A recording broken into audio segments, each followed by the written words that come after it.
ప్రభువే మాకు ఆనందం, ప్రభువే మాకు ఆధారం, ప్రభువే మాకు ఆనందం. హల్లెలూయా హల్లెలూయా హల్లెలూయా హల్లెలూయా హల్లెలూయా హల్లెలూయా హల్లెలూయా. నేనును నా కుటుంబమును ప్రభుని మాత్రమే సేవింతుము, నేనును నా కుటుంబమును ప్రభుని మాత్రమే సేవింతుము. మాకు ఏమి జరిగినను, ఎవరు ఏమి పలికినను, మాకు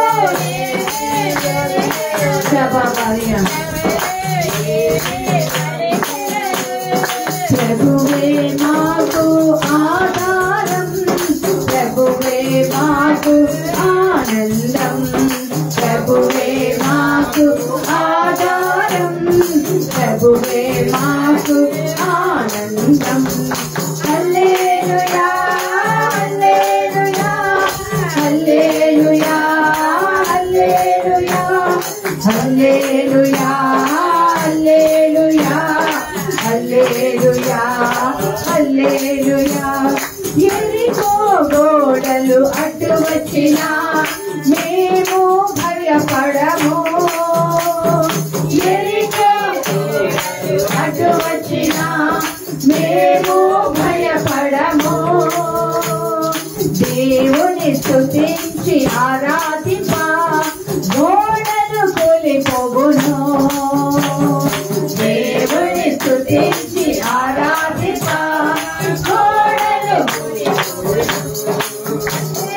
హల్లెలూయా హల్లెలూయా హల్లెలూయా హల్లెలూయా హల్లెలూయా హల్లెలూయా హల్లెలూయా హల్లెలూయా.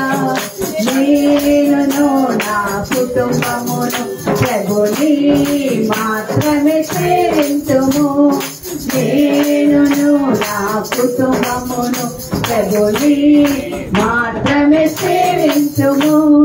మాకు ఏమి జరిగినను, ఎవరు మాకు ఏమి జరిగినను, ప్రభువే మాకు ఆధారం, ప్రభువే మాకు ఆనందం, ప్రభువే మాకు ప్రభువే మాకు చేతులు పైకెత్తి హల్లెలూయా హల్లెలూయా హల్లెలూయా హల్లెలూయా హల్లెలూయా హల్లెలూయా హల్లెలూయా హల్లెలూయా. ఎర్ర సముద్రము అడ్డు వచ్చినా మేము భయపడము, ఎర్ర సముద్రము అడ్డు వచ్చినా మేము భయపడము. దేవుని హస్తం కాపాడును, ఎల్లప్పుడూ కాపాడును, దేవుని హస్తం కాపాడును, ఎల్లప్పుడూ కాపాడును. హల్లెలూయా హల్లెలూయా హల్లెలూయా హల్లెలూయా హల్లెలూయా. నేనును నా కుటుంబమును ప్రభుని మాత్రమే సేవింతుము,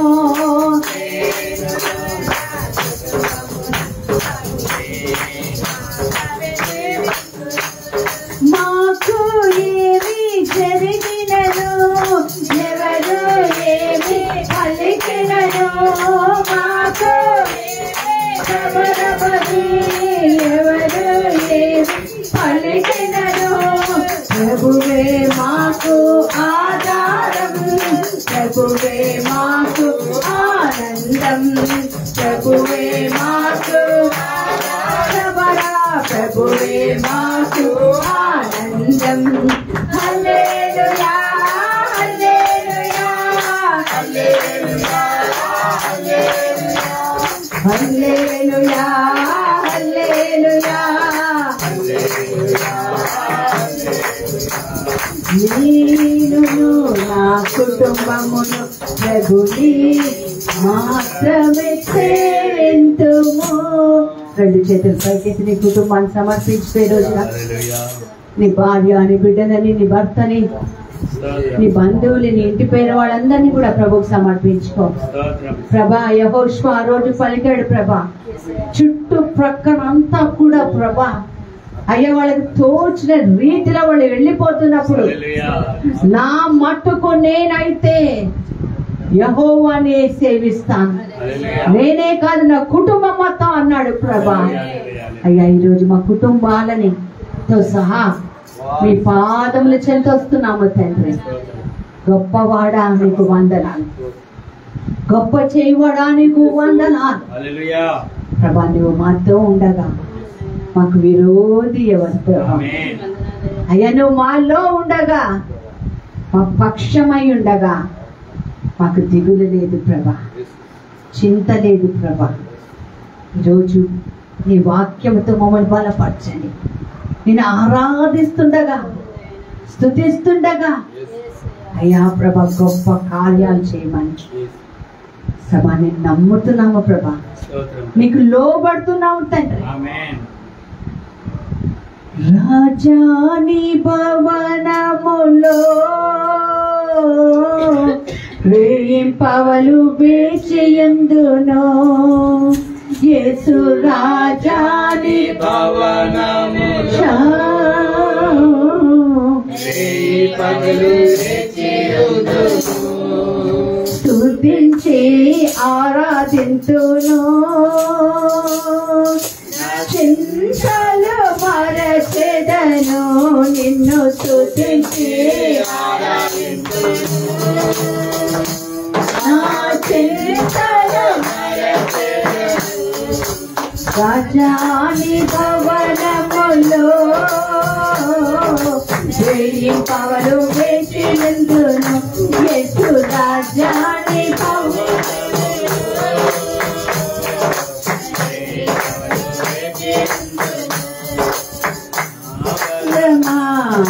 నా కోట ఆరాధనా నీకే, నా దుర్గమా ఆశ్రయమా ఆరాధనా నీకే, నా బలమా నా బలమా ఆరాధనా నీకే, నా దుర్గమా ఆశ్రయమా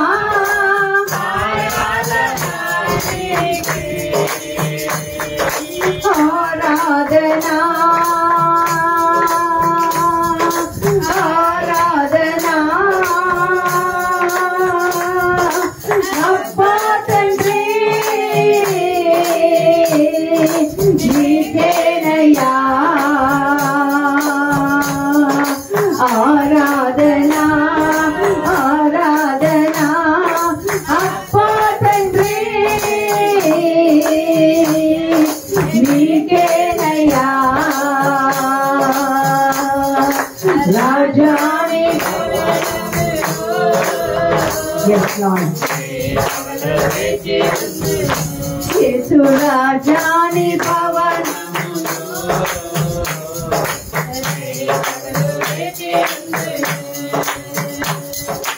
అంతట నివసించు యెహోవాలో ఆరాధనా నీకే,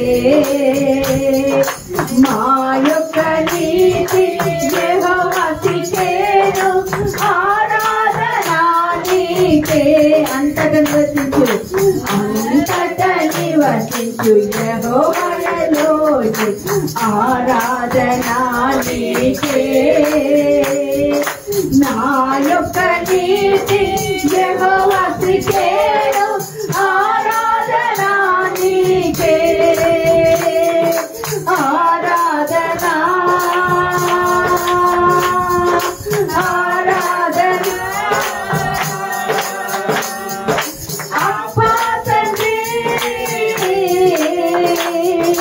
నీకేనయ్యా ఆరాధన ఆరాధన అబ్బా తండ్రి నీకేనయ్యా ఆరాధన ఆరాధన అబ్బా తండ్రి నీకేనయ్యా రాజాని భవనములో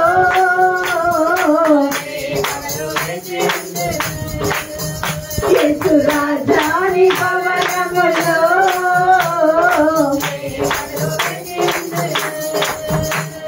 పరిశుద్ధ పరచు యెహోవావే కాదు ఆరాధన నీకే రూపించు దైవం యెహోవావేను ఆరాధన నీకే పరిశుద్ధ పరచు యెహోవావే ఆరాధన నీకే రూపించు దైవం యెహోవావేను ఆరాధన నీకే చేతులు పైకెత్తి ఆరాధన ఆరాధన అబ్బా తండ్రి నీకేనయ్యా ఆరాధన ఆరాధన అబ్బా తండ్రి ఆరాధన ఆరాధన అబ్బా తండ్రి నీకేనయ్యా ఆరాధన ఆరాధన అబ్బా తండ్రి నీకేనయ్యా ఆరాధన ఆరాధన అబ్బా తండ్రి నీకేనయ్యా హల్లెలూయా హల్లెలూయా హల్లెలూయా హల్లెలూయా హల్లెలూయా హల్లెలూయా హల్లెలూయా హల్లెలూయా ఆరాధన ఆరాధన అబ్బా తండ్రి ఆరాధన ఆరాధన అబ్బా తండ్రి నీకేనయ్యా రాజాని భవనములో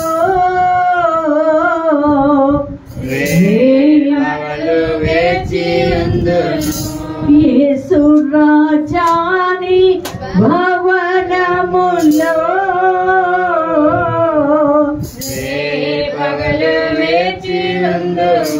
అవును ప్రభా అంతట నివసించువాడా ఈరోజు మా మధ్యలో కూర్చున్నందుకు నీకు వందనాలు. నువ్వు మాట్లాడుతుండగా వినగలిగిన చెవులు మాకు దయచేయండి నేను వాక్యానుసారంగా మేము జీవించే కృపను మాకు దయచేయమని యేసు నామమున ప్రార్థించి వేడుకొంచున్నాము తండ్రి ఆమేన్. అలాగే నిలబడి కీర్తన 3వ కీర్తన చదువుదాం. 3వ కీర్తన ఉత్తర ప్రత్యుత్తర ద్వారా చదువుదాం. అందరిలో బైబిల్ తెరవండి.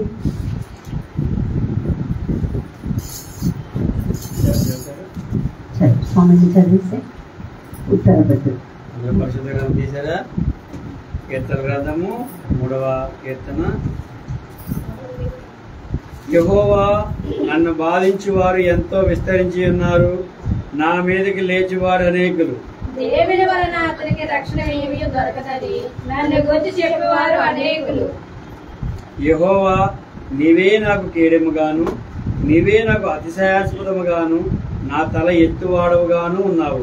ఎలుగెత్తి నేను యెహోవాకు మొరపెట్టినప్పుడు ఆయన తన పరిశుద్ధ పర్వతం నుండి నాకు ఉత్తరం ఇచ్చెను.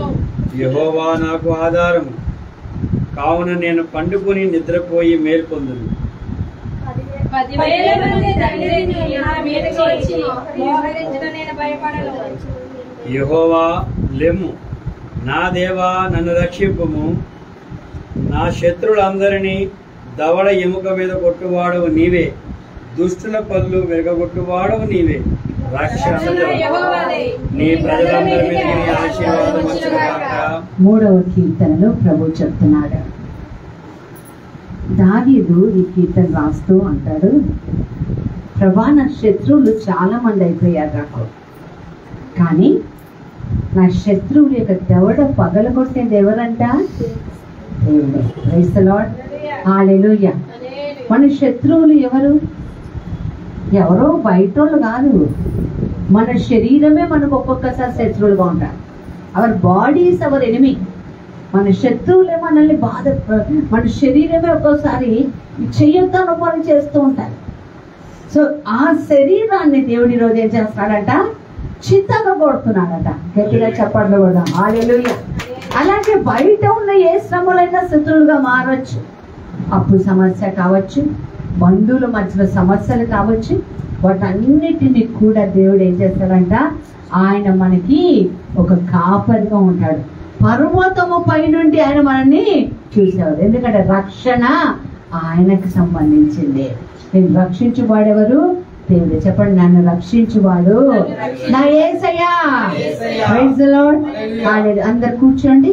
ఈరోజు దేవుడు వాక్యం జాగ్రత్తగా వినడానికి ప్రయత్నం చేద్దాం. స్వామి మన మధ్యలో ఉన్నాడు. స్వామిని గట్టిగా చప్పట్లు కొడుతూ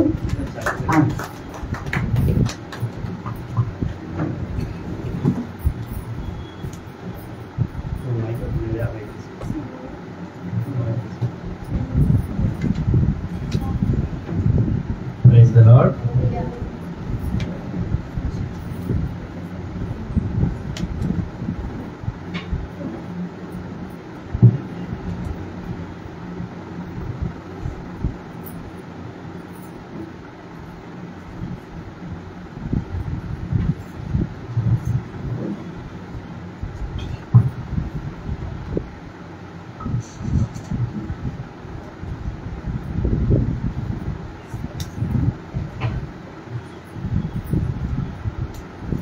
కీర్తనలు 71వ అధ్యాయము 17-18 వచనము.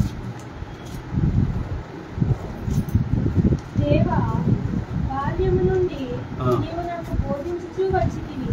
ఇంతవరకు నీ ఆశ్చర్య కార్యములు నేను తెలుపుచునే వచ్చితివి. దేవా, వచ్చు వరకును నీ బాహుబలము కూర్చియో పుట్టబోవు వారందరికీ నీ శౌర్యమును కూర్చియో నేను తెలియజెప్పునట్లు తలనెరిసి వృద్ధులయుండే వరకు నన్ను విడువకుము. ప్రార్థన చేసుకుందాం.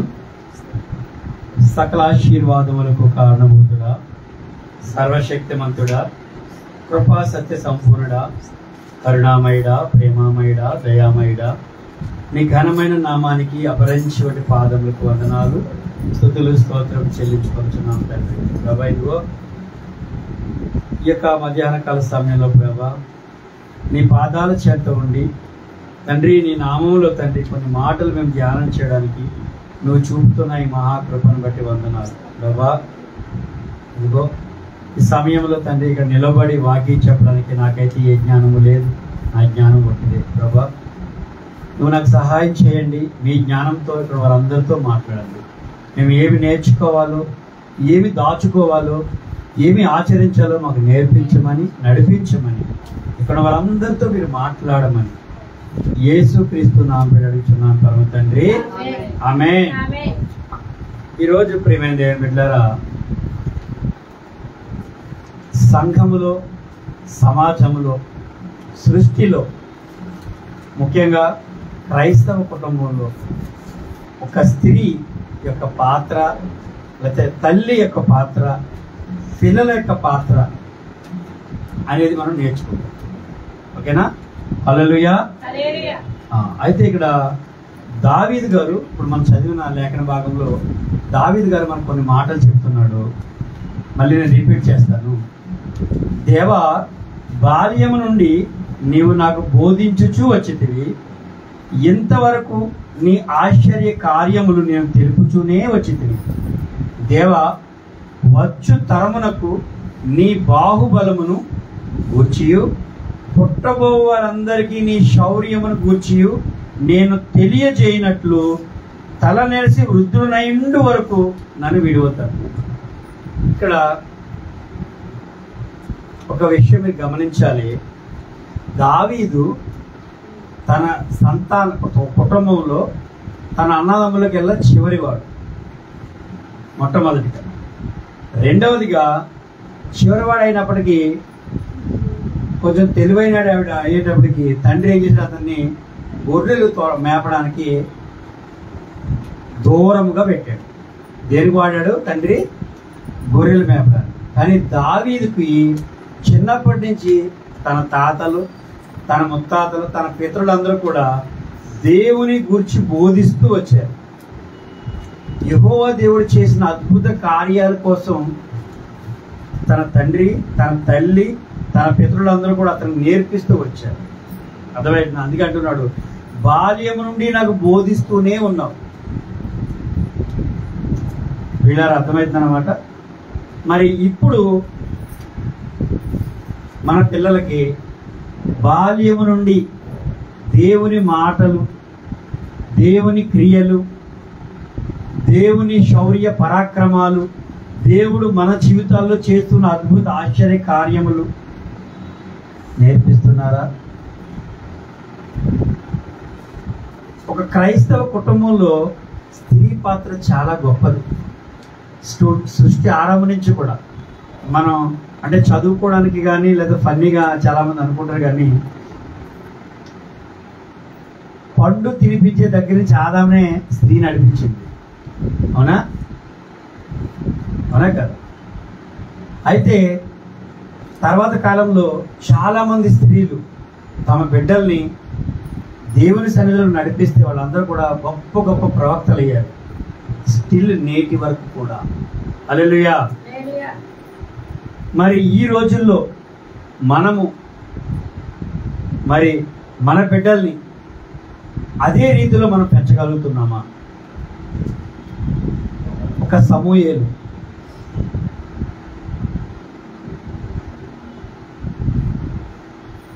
మన ఇంకా వాక్య భాగాలకు ముందుకెళ్దాం. ఒక సమూయేలు చిన్నప్పటి నుంచి కూడా దేవుని సన్నిధిలో పెరిగాడు. అతను ఎంత గొప్ప ప్రవక్త అయ్యాడో మనందరికీ తెలుసు. అలాంటి గొప్ప గొప్ప దైవజనులు పరిశుద్ధ గ్రంథంలో కానీ నేటి సమాజంలో కూడా ఉన్నారు. లేవరని మీరు అనుకోవద్దు. నేటి సమాజంలో కూడా గొప్ప గొప్ప దైవజనులు చాలామంది ఉన్నారు. కాబట్టి ఇక్కడ మనం మొట్టమొదటిగా గ్రహించాల్సిన విషయం ఏంటంటే, పరిశుద్ధ గ్రంథం నుంచి మనం నేర్చుకోవాల్సింది బాల్యము నుండి దేవుని యొక్క విధులను, దేవుని యొక్క కట్టడలను, న్యాయ విధులను పిల్లలకు మనం బోధిస్తూ రావాలి.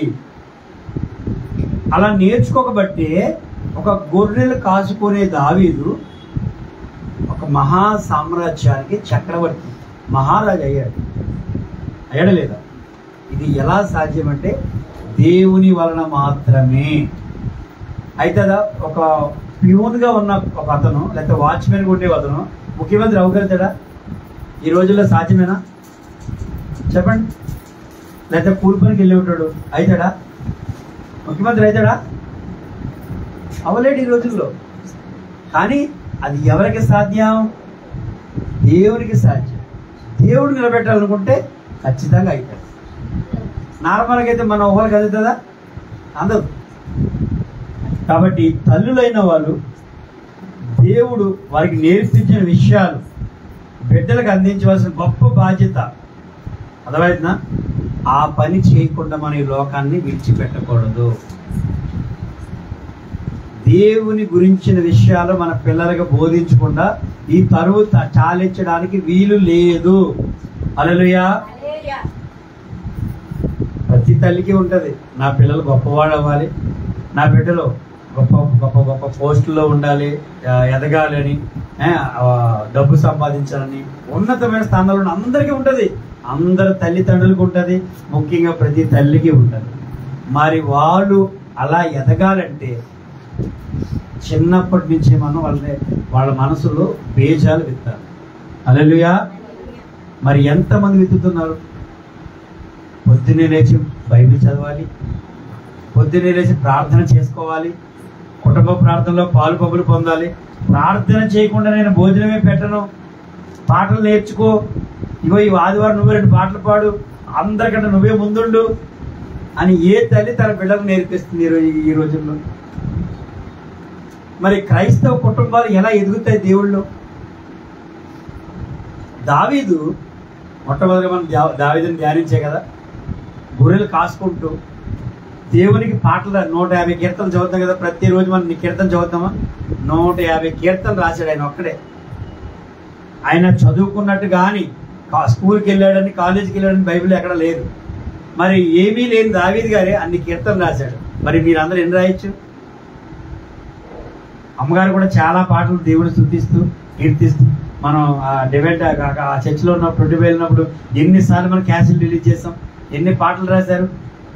జాబ్కి వెళ్తూ, పిల్లల్ని పెంచుకుంటూ పోషించుకుంటూ, జాబ్ చేస్తూ, ఎక్కడ పరిచయం అక్కడ పరిచయకి వెళ్తూ, క్షణం కూడా తీరిక లేకుండా ఎన్నో పాటలు దేవుడికి రాసి అందించారు, అంకితం చేశారు. మరి మీరు ఎంతమంది దేవుని నామని పాటలు రాయడం పక్కనెట్టండి, మన పిల్లలకన్నా వచ్చిన పాటలు నేర్పుకోవాలిగా. మొన్న గత వారం నుంచి divine touch ministries prayer group ప్రారంభించాం.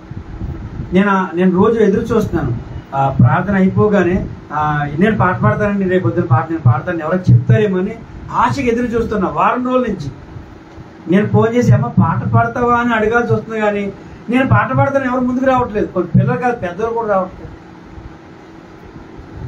ఎలా సమాజం మనం ఎలా నిర్మిస్తున్నాం? ముందు మనలోనే లేదు.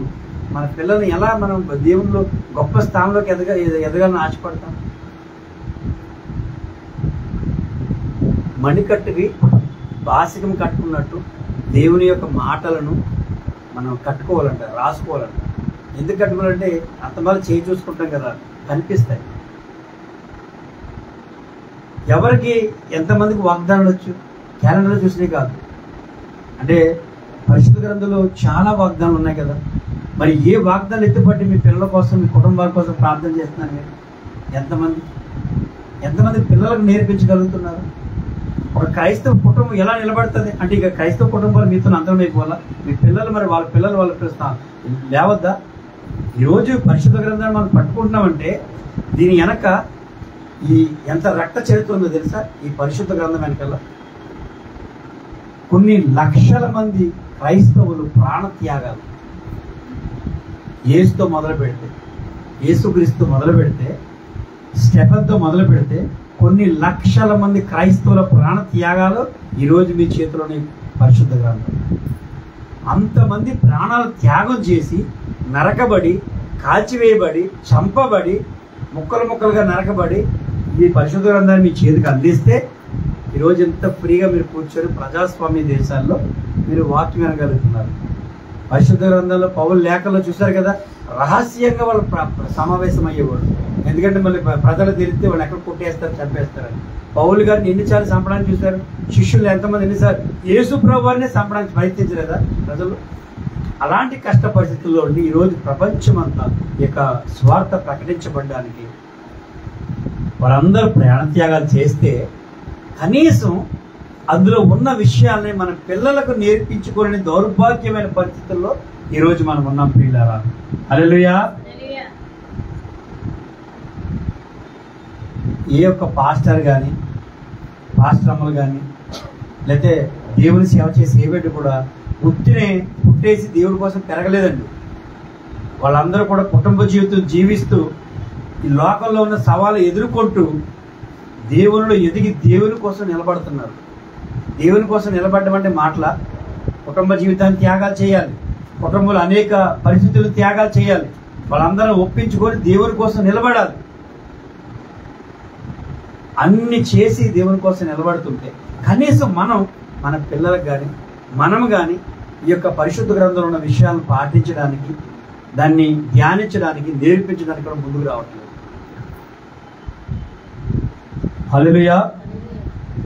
మన పరిశుద్ధ గ్రంథంలో ఉన్న ఒక వ్యక్తి కోసం మాట్లాడు. తిమోతి గారు మీరు అందరూ తెలుసు కదా, 1వ తిమోతి 2వ తిమోతికి రాసిన పత్రిక 1వ అధ్యాయము 5వ వచనం. అందరూ కూడా పరిశుద్ధ గ్రంథం తెరవండి.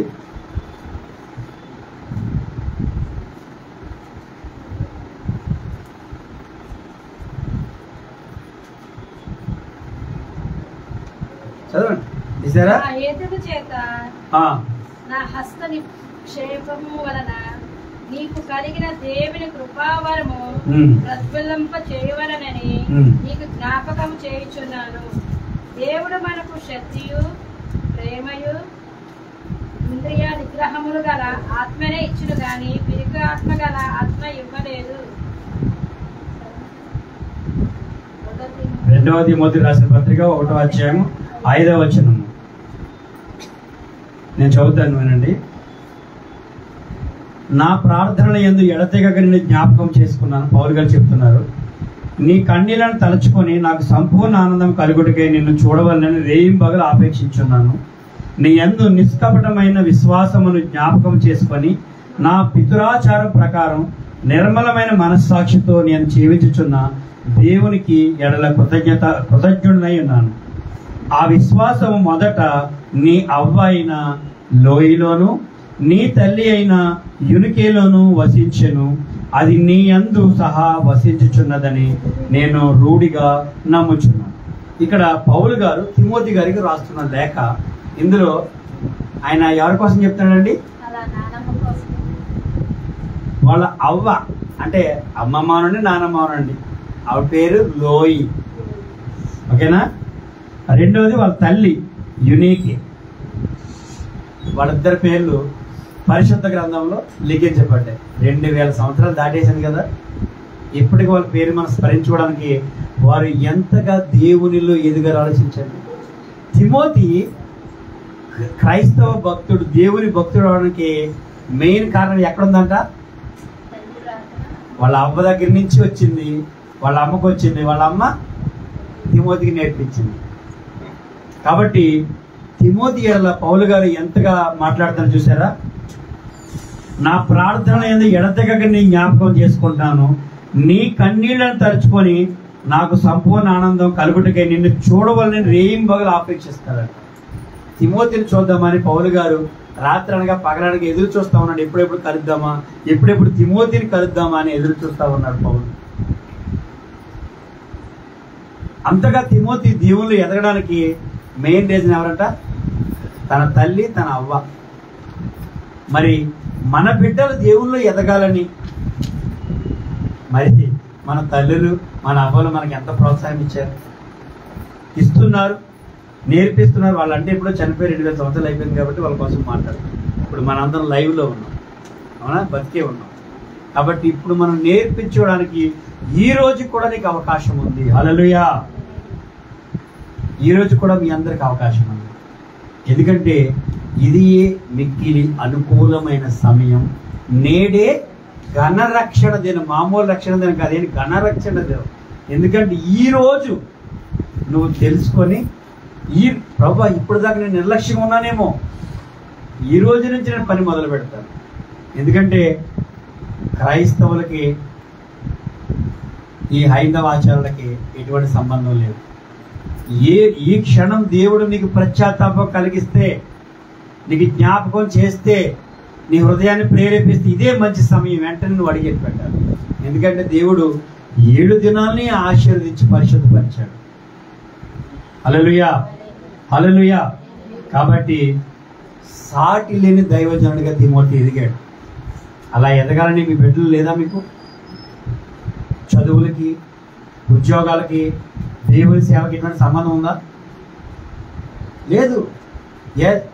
సేవ చేస్తూ ఉద్యోగాలు చేసిన లేరా? మనకేం కావాలి? అందరి తల్లి ఆశించేది ఏంటి? మన పిల్లలు మంచిగా ఉండాలి, ఒకరితో గొడవ పెట్టుకోకూడదు, ఒకరి జోలికి వెళ్ళకూడదు, కుటుంబాన్ని బాగా చూసుకోవాలి, బాగా జాబ్ చేయాలి, సంపాదించుకోవాలి, దేవుళ్ళు భయభక్తిగా ఉండాలి. అందరూ ఆశపడతారుగా. మరి సరే, జాబ్ చేస్తాడు, చదువుకుంటే సంపాదిస్తాడు, వ్యాపారం చేస్తే అది సెకండరీ. ముందు అవి చెయ్యాలంటే ముందు క్రమశిక్షణలు ఎదగాలిగా, దేవుళ్ళు ఎదగాలిగా. రోడ్డు మీద తిరిగి జులాగి తిరగడం మనకి ఇష్టం ఉంటుందా? మరి అలా ఇష్టం ఉండకుండా మన బిడ్డలు మనతో ఉండాలి కదా, చర్చికి రావాలి కదా. చర్చికి వచ్చేటప్పుడు పిల్లలకి ఇదిగో ఈ వారం నువ్వు 2 పాటలు పాడు, ఇదిగో బైబిల్ తీయగానే నువ్వే చదవాలి, బైబిల్ అందరికీ కంఠతో వచ్చి ఉండాలి, దేవుని మాటలు మనం నేర్పగలగాలిగా. దేవుడు మన జీవితాల్లో, మన పితరుల జీవితాల్లో ఏం కార్యాలు చేసి మనం నేర్పించాలిగా పిల్లలకి. వాళ్ళకి ఎలా తెలుస్తుంది? వాళ్ళ చిన్న బిడ్డలు, వాళ్ళకి తెలియదు, మనం నేర్పించుకోవాలి. ప్రతి పిల్లలు కూడా అల్లరి చేస్తారు, ఎంతసేపు ఆడుకోవాలని ఉంటుంది, ఎంతసేపు గేమ్లు ఆడాలని ఉంటుంది, వాళ్ళు వెళ్ళిపోతారు. వాళ్ళ మైండ్ని డైవర్ట్ చేయాలి. వాళ్ళ దేవుళ్ళు ఎదగాలంటే మనం నేర్పించుకోవాలి ప్రియులారా. హల్లెలూయా. నీ బిడ్డల్ని గర్భఫలము యెహోవా అనుగ్రహించు బహుమానం.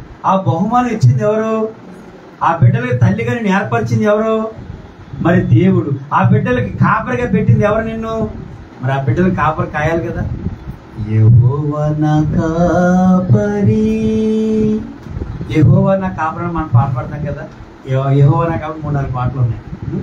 మరి ఆయన మనల్ని కాపరిగా ఉన్నాడు, కునుకక నిద్రించక మనం కాపాడుతున్నాడు. మరి మనం కూడా మన బిడ్డల్ని ఎలా కాపాడుకోవాలి? కాపాడుకుంటాం, అది తల్లి కాపాడుకుంటారు.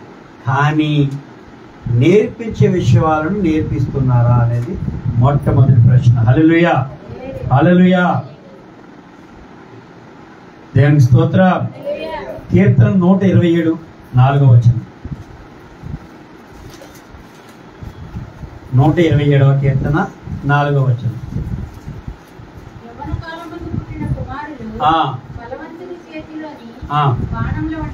చాలా యవన కాలమందు పుట్టిన కుమారులు బలవంతుని చేతిలో బాణం వంటి వారు.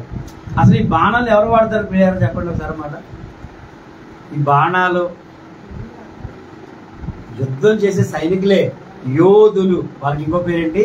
సైనికులు, అదే యోధులు. అసలు బాణాలకి కుమారులకి సంబంధం ఏంటి? ఏంటంటే ఈ లోకంలో ఎప్పుడు ఎవరు దొరుకుతారా, ఎవరు మృగుదామా అని గర్జించే సింహంలో కూడా తిరుగుతూ ఉన్నారు. అవునా? మరి వాడిని ఎదుర్కోవాలంటే బలమైన బాణాలు కావాలి, కావాలొద్దా? మరి అలాంటి బలమైన బాణాలు నీ కుమారులు, నీ పిల్లలు. వాడి మీదకి వీళ్ళని సంధించగలగాలి. అర్థమైందా? సింహం ఇంటి దగ్గరకు వచ్చేసినాక నైట్లో అడవుల్లో ఉన్న వాళ్ళకి ఈ ప్రాబ్లమ్స్ ఎప్పుడు జరుగుతూ ఉంటాయి. మనం ఎంత భయపడిపోతాం? సింహాన్ని చూస్తేనే ముందు వచ్చేస్తాయి. కానీ దాన్ని ఎదిరించాలంటే మనలో ఆ ధైర్యం ఉండాలి, ఉండాలొద్దా? మరి ఆ ధైర్యం మన పిల్లలను నింపుతున్నామా? ఆ ధైర్యమే యేసుక్రీస్తు వారు. హల్లెలూయా, హల్లెలూయా. మరి అలాంటి ధైర్యాన్ని మీ పిల్లలకి నింపుతున్నారా? పిల్లరా చాలా జాగ్రత్తగా ఆలోచించాలి. ఎందుకంటే ఈరోజు సమాజం ఎలా మారిపోయిందంటే పిల్లలు పుట్టినది మొదలుకొని పుట్టినప్పటి నుంచే వాళ్ళకి ఏం తెలుసు? చిన్న పిల్లోడు, ఎంత సంవత్సరం పిల్లోడు, వాడికి ఏం తెలుస్తుందండి? వాడు ఏడిస్తే ఫోన్ ఇస్తారు, ఫోన్ ఇస్తే ఆడుకున్నాడు కదా అని ఫోన్ ఇవ్వడం మొదలెడతారు తప్ప ఆ ఫోన్ వాడికి ఎంత ప్రమాదం చేస్తుంది, చేటు చేస్తుంది గ్రహిస్తున్నారా? మన పనులు డిస్టర్బ్ కాకూడదని పిల్లలకి ఫోన్లు చెడగొడుతున్నారు. మొట్టమొదటి తప్ప అక్కడే జరుగుతుంది. వాడు ఏడిస్తే మనకి డిస్టర్బెన్స్, లేదా మన పనులు జరగవు, బయటికి వెళ్ళాలి, పనులు జరగాలి. వాడు ఏడకుండా ఫోన్ ఇచ్చి పడేస్తే మన పనులన్నీ చేసుకోవచ్చు. వాడికి ఏం సంవత్సరం పిల్లడికి 2 సంవత్సరం ఏం తెలుస్తుంది? కూడా ఉంటుంది వాడికి. అక్కడి నుంచే పిల్లల్ని చెడగొట్టడం మొదలు పెడుతున్నారు. వాడికి ఒక 2-3 సంవత్సరాలు వచ్చినట్టు నాకు ఫోన్ కావాలి. ఫోన్ ఎందుకు? అసలు మా చిన్నప్పుడు కానీ మీ చిన్నప్పుడు కానీ ఫోన్లు ఉన్నాయా? అసలు ల్యాండ్ ఫోన్ ఉన్నాడు గొప్ప, డబ్బు ఉన్నోడికి ల్యాండ్ ఫోన్లు ఉండేవి. బ్లాక్ అండ్ వైట్ టీవీ గొప్ప. ఇప్పుడు కలర్ టీవీ, పెద్ద పెద్ద గోడద టీవీలు తెచ్చేసుకున్నాను ఇంట్లో. ఎందుకో తెలియదు. నేను వాడతారంటే 5 నిమిషాలు న్యూస్ చూడడానికి, ఇక దాని ఉండడం వల్ల అన్ని చూడడానికి బానిసలు అయిపోతున్నారు పిల్లలు. ఇప్పుడు టీవీలు ఉన్నా కానీ ఫోన్లు వాడుతున్నారు. గ్రహించారా? ఇంట్లో మొన్నటిదాకా టీవీలు, ఇప్పుడు టీవీ పెట్టుకుంటున్నారు, మనం ఫోన్ చూసుకుంటున్నారు. అది వాడుతుంది, ఇది వాడుతుంది. ఏం చూస్తున్నారు అర్థం కావట్లేదు. అలాగైతే సమాజం. హల్లెలూయా. కాబట్టి స్త్రీ పాత్ర సంఘాన్ని నిర్మించడంలో గొప్పదై ఉండాలి. ఎందుకంటే వీరందరూ కూడా ఏంటి తెలుసా? నేటి సమాజం. మనం చిన్నప్పుడు స్కూల్కి వెళ్ళి చెప్తారు, నేటి బాలలే రేపటి పౌరులు. మరి ఇప్పుడున్న పిల్లలే కదా ఇప్పుడు సంఘం. మీరు ఎదిగారు, ఓకే. మీరు ఎక్కడెక్కడో ఎన్నెన్నో విశ్వాసాల నుంచి వచ్చి దేవుళ్ళు ఎదిగారు. మరి వీళ్ళు ఎదగొద్దా? వీళ్ళొక సంఘంగా ఏర్పడొద్దా? వాళ్ళకో సమాజం వద్దా? వాళ్ళకో సహవాసం వద్దా? ఇవన్నీ ఎవరు నేర్పించారు పిల్లరా? నేను ఒక సాక్ష్యం ఎన్నోసార్లు చెప్పాను, ఈ మాట మళ్ళీ చెప్తున్నాను. ఏంటంటే ఇక ప్రకాష్ కోసం ఎక్కడికి వెళ్ళాను, లిటిల్ స్కాలర్స్ అక్కడ మెదిపట్నం స్కూల్ అంటే వెళ్ళాను. ఎన్నోసార్లు చెప్పాను ఈ మాట, మళ్ళీ ఇప్పుడు గుర్తొచ్చి చెప్తున్నాను. స్త్రీ పాత్ర, తల్లి పాత్ర ఎంత ముఖ్యమో సమాజాన్ని నిర్మించడం చెప్తున్నా. వెళ్తే ఏమన్నా తెలుసా, మా తల్లికి ఇంగ్లీష్ రాకపోతే సీట్ ఇవ్వమండి అంటే పిల్లడు చదువుకోవడానికి ఎవరికి రావాలండి ఇంగ్లీషు? అయ్యో నేను చదువుకోవడానికి నేర్పించుకోవడానికి కుదరదండి, తల్లే ఉంటుంది ఇంటికాడ, మీరు ఉంటారండి జాబ్కి వెళ్ళిపోతారు. నిజమే, తండ్రులు ఏదో పని మీద ఎప్పుడో వెళ్ళి ఎప్పుడో వస్తారు. మరి పిల్లల్ని నిర్మించేది ఎవరంట? తల్లి. మరి ఆ తల్లే కదా రేపు నేటి సమాజాన్ని కట్టాల్సింది. క్రైస్తవ సమాజాన్ని నిర్మించవలసిన పాత్ర అంతా స్త్రీ మీద ఆధారపడదు. ఎందుకంటే వీళ్ళందరూ కూడా రేపు సమాజం వాళ్ళే. మరి వాళ్ళ నిర్మాణంలో మీ పాత్ర ఏముంది? హల్లెలూయా, దేవునికి స్తోత్రం. అయితే మనం వేరొక ప్రక్క చూసినట్లయితే, నమ్మకంగా ఉన్నట్లయితే మన బిడ్డలు ఎవరితో వెళ్ళిపోతారు? సాతాను గాడికి అంకితం అయిపోతారు. ఎందుకంటే సాతాను గాడు అనేక వలలు విసురుతాడు, ప్రతి టైంలో ఏదో ఒకటి విసురుతాను ఉన్నాడమ్మా. చూడండి, ఈ సెల్ ఫోన్స్ ఇప్పుడు ఎక్కువ అయిపోయినాయి కాబట్టి ఇప్పుడు అందరూ సెల్ ఫోన్ మానేసి అయిపోయారు. ఇంతకుముందు టీవీలు కదా, సెల్ ఫోన్స్ ముందు ఎక్కువ పిల్లలందరూ దేనిలో ఉండేవారు? టీవీలు ఏమొచ్చాయి? కార్టూన్స్. ఇప్పుడు ఎవరు చూస్తారు కార్టూన్ బొమ్మలు? ఎవరు చెప్పండి, ఎవరు చూడలేదు. ఇప్పుడు మీమ్స్, గేమ్స్. ఇంతకుముందు ఎప్పుడు చూసినా డోరేమాను, కార్టూన్ బొమ్మలు, నేషనల్ జియోగ్రఫీయే చూసేవాడు. ఎందుకంటే అప్పుడు టీవీ ఒకటే కదా. ఎందుకంటే అప్పుడు సెల్ ఫోన్ కొనుక్కుని చిన్న ఫోన్ కొనుక్కున్నారు కాబట్టి పెద్ద ఫోన్లు ఎవరికి వెళ్ళేవు. ఆ సామర్థ్యం లేక టీవీలు కొన్నారు. టీవీలు కొంటే ఎంతసేపు ఆ గేములు, కార్టూన్లు అయ్యి ఆడారు. ఇప్పుడు టీవీ ఉన్నా కానీ గేమ్లు ఆడతలే, కార్టూన్లు చూడలే. సెల్ ఫోన్లో, యూట్యూబ్లో మీమ్స్, గేమ్స్. చూడండి, సాతాను గాడు ప్రతిసారి వాడు అప్డేట్, మనం అప్డేట్ అవ్వట్లే, వాడు అప్డేట్ అయిపోతున్నాడు. ప్రపంచానికి ఏ వలేద్దామా, పిల్లల్ని ఎలా పడదామా, తల్లిదండ్రులు ఎలా పట్టేద్దామా. దేవుని దగ్గర బైబిల్ చదవాలండి, అస్సలు వెంటనే వెళ్ళిపోతారు. పాట నేర్చుకోమని చెప్పండి, అసలు ఉండరు అక్కడ. ఎందుకని? అదే టీవీ పెట్టండి, సినిమాలు పెట్టండి, అసలు కథలు మళ్ళీ అక్కడి నుంచి. ఏంటి ఈ రెవల్యూషన్? ఇది ఎవరు కలగజేస్తున్నారు? మరి వాడి వలలోంచి మీ పిల్లల్ని ఎలా కాపాడుకుంటారు? ఈ సమాజాన్ని ఎలా బతికిస్తారు? మన కాదా బాధ్యత? నిర్మించాల్సిన బాధ్యత మాకు లేదా? ఇందులో నీ పాత్ర ఏమిటి? నేటి సమాజాన్ని లేదా రేపటి సమాజాన్ని తీర్చిదిద్దడంలో నీ పాత్ర ఏంటి? ఒక క్రైస్తవ కుటుంబాన్ని నిలబెట్టడంలో నీ పాత్ర ఏమిటి? ఈరోజు మీరందరూ కూడా మీ హృదయం మీద చెయ్యి వేసుకొని మీరందరూ కూడా ఆలోచించి గొప్ప నిర్ణయం తీసుకోవాలి. హల్లెలూయా. ఎందుకంటే ప్రతి తల్లి కూడా తేలికగా తీసుకునే అంశం కాదు ఇది. ఇది సమాజాన్ని పట్టి పీడిస్తున్న ఒక పెద్ద రుగ్మత, పెద్ద రోగం అన్నమాట. దీని నుంచి నీ పిల్లల్ని కాపాడుకో. హల్లెలూయా, హల్లెలూయా. అదే 127వ కీర్తనలో చెప్తుంది. హల్లెలూయా. ఒకసారి కీర్తన 8వ అధ్యాయం చేయండి అమ్మా.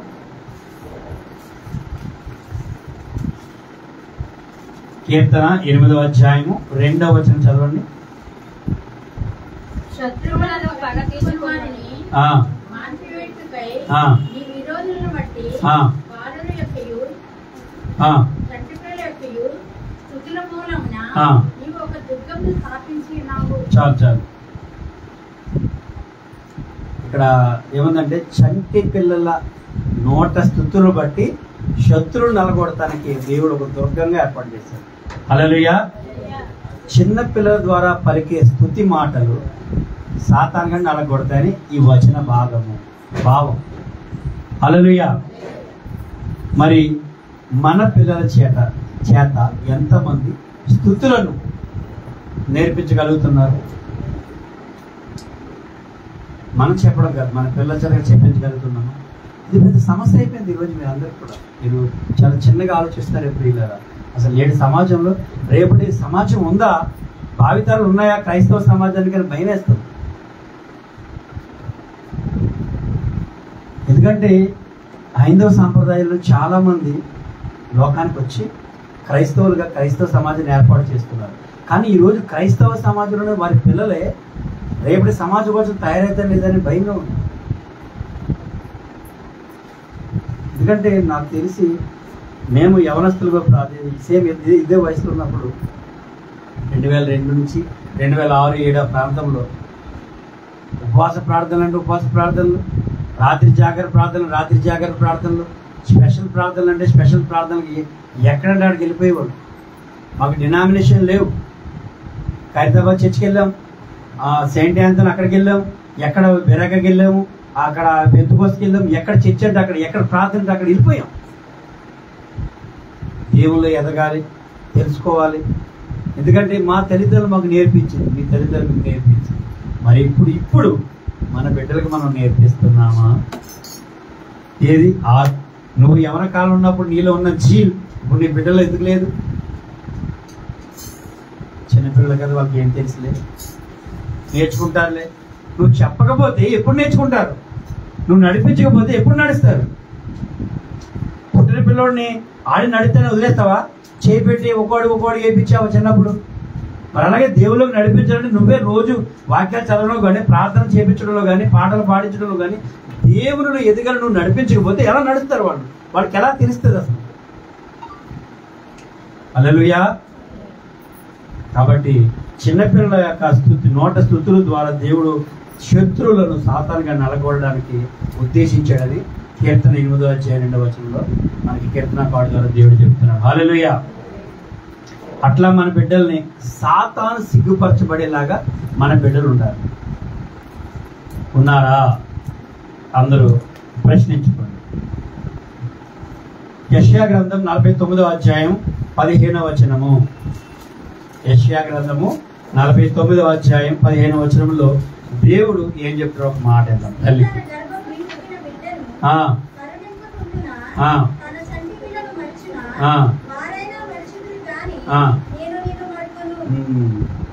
చూసారా, దేవుడు మనల్ని మరవట్లే. ఇక్కడ దేవుడు తన బిడ్డల ప్రేమను ఇక్కడ వ్యక్తపరుస్తున్నాడు.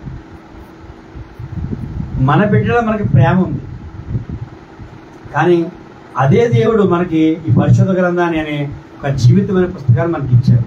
ఇందులో నువ్వు ఇలా బ్రతకాలి, ఇలా నడవాలి, ఇలా నేర్చుకోవాలి అని పరిశుద్ధ గ్రంథాన్ని మనకి బోధిస్తున్నాడు. మరి ఇదే పరిశుద్ధ గ్రంథాన్ని మన పిల్లలకి మనం బోధించామా? ఆ ప్రేమ మన పిల్లలకు వద్దా? మనతోనే సరి అయిపోవాలా? కావాలి, ఎదగాలి, పొద్దుకోవాలంటే నేర్చుకోవాలంటే ముందు నడవాలి మార్గంలో. ఆ మార్గం యేసుక్రీస్తు ప్రభు. హల్లెలూయా, హల్లెలూయా.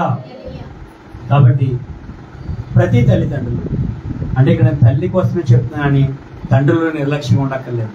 ఎందుకంటే పిల్లల్ని పెంచే దాంట్లో పాత్ర తల్లిదండ్రులు ఇద్దరికి బాధ్యత సమానమైన భాగం ఉంటుంది.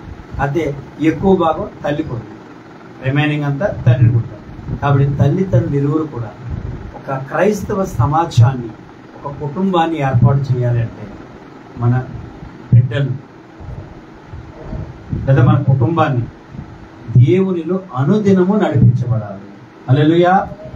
మీకు అందుకనే మేము మన సంఘం ద్వారా ప్రతిరోజు రాత్రి అర్ధగంట సేపు దేవునిలో ఎదగడానికి, ఒక పాట పాడడానికి అవకాశం ఉంది, వాక్యం చెప్పడానికి అవకాశం ఉంది, విజ్ఞాపన ప్రార్థన నడిపించడానికి, ప్రార్థన చేయడానికి అవకాశం ఉంది. ఎంతసేపు కదా? 10 నిమిషాలు. నువ్వు ప్రార్థన నడిపించడానికి 10 నిమిషాలు ఉంది, వాక్యం చెప్పాలన్న 10 నిమిషాలు ఉంది, పాట పాడడానికి 10 నిమిషాల సమయం ఉంది. ఎక్కువసేపు ఏం కాదు, అవునా? అరగంట ఎక్కువేం కాదు. కానీ చాలామంది ఇంకా పాల్గొనట్లేదు. మీరు కుటుంబ ప్రార్థన చేసుకుంటున్నారో తెలియదు, కానీ ఈ ప్రార్థన మీరు అందరూ ఖచ్చితంగా పాల్గొంటారు. ఎప్పుడు మీకు అవకాశం వస్తుందా పాట పాడడానికి? ఎప్పుడు విజ్ఞాపన ప్రార్థన చేయడానికి అవకాశం వస్తుందా? పాల్గొండి. తద్వారా పిల్లల్ని అందులో ప్రోత్సహించండి, పిల్లలతో పాట పాడించండి. అలా మన పిల్లల్ని దినదినం దేవుని ఎదిగించడానికి సహాయపడుతుంది. అందుకని ఈ కార్యక్రమం ఏర్పాటు చేశారు. ప్రతి సంఘంలో కూడా ఆదివారం ఒకటే ఆరాధన అప్పుడు జరిగేది. ఇప్పుడు అనేక రకాల కార్యక్రమాలు ఎదిగి పెడతారంటే సంఘాన్ని, సంఘస్థులందరూ కూడా ఆధ్యాత్మికంగా ఎదిగించడానికి కార్యక్రమాలు పెట్టేది. మీరే పాల్గొకపోతే మరి ఇంకెందుకు పెట్టేది కార్యక్రమాలు? సరే ఆలోచించండి పిల్లలు. ప్రతిరోజు అందరు కాల్ చేస్తున్నారు, కానీ చాలామంది పాల్గొనట్లేదు. ఒక అర్ధగంట సమయం దేవుని కోసం కేటాయించండి. దాని తర్వాత దానికి ముందు లేదా మీరు ఒక అర్ధగంట కూర్చోండి, ఒక గంట దేవుని కోసం గడపలేరు రోజులో? ఒక గంట. హల్లెలూయా.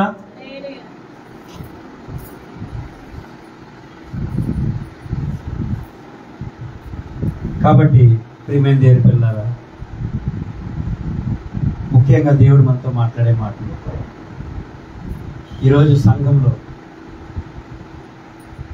రేపటి సమాజం నిర్మించడం కోసం ప్రతి తల్లి, ప్రతి తండ్రి తమ బిడ్డలను, తమ కుమారులు కానీ కుమార్తెలు కానీ, తమ సహోదరులు, తమ బంధుమిత్రులు అందరం కూడా రేపటి సమాజం కోసం తయారు చేయడానికి మనం కంకణం కట్టుకోవాలి.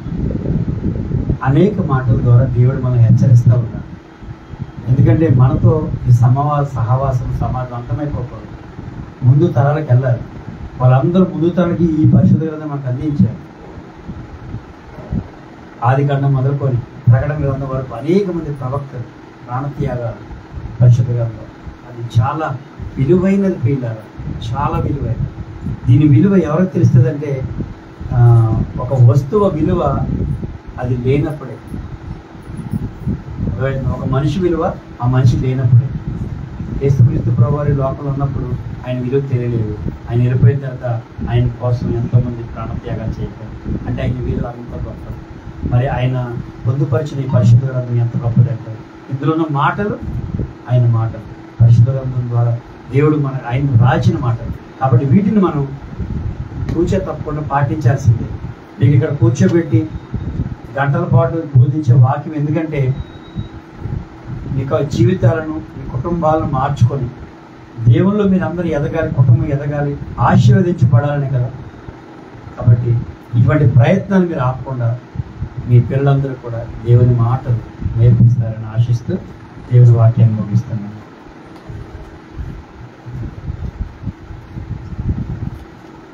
చిన్న ప్రార్థన చేద్దాం. అందరూ కూడా తల వచ్చుకున్నట్లయితే. పరిశుద్ధుడా, ప్రేమగల తండ్రి, ఈరోజు నాయన ఇక క్రైస్తవ కుటుంబాన్ని ఎలా కట్టాలో, అందులో స్త్రీ పాత్ర ఏంటి, పురుషుల పాత్ర ఏంటి, తల్లిదండ్రుల యొక్క బాధ్యతలు ఏంటో, పిల్లల యొక్క బాధ్యతలు ఏంటో మాకు నేర్పించారు. నీకు వందనాలు ప్రభువా. యేసయ్యా, విన్న ప్రతి ఒక్క బిడ్డ హృదయంలో మీ యొక్క ఆత్మ అగ్నిని మండించండి. ఈరోజు మేము ఒక నిర్ణయం తీసుకొని ప్రభువా, మా బిడ్డలందరూ కూడా నీ మార్గంలో నడిపించడానికి త్రోవ తప్పిపోకుండా ప్రభా, మీరు లేఖనాల్లో సెలవిచ్చినట్లుగా ప్రభా, నీ మార్గంలో నడిపిస్తూ, నీ మాటలు నేర్పిస్తూ, నీ చిత్తములోనికి మమ్మల్ని మా కుటుంబాలు నడిపించమని ప్రభా, అపవాది వేసే ప్రతి అగ్ని బాణాలను తొలగించి ప్రభా, మా బిడ్డల్ని ఒక బాణములుగా తయారు చేసే కృపను శక్తిని మాకు అనుగ్రహించమని యేసు నామములో చున్న పరమ తండ్రి.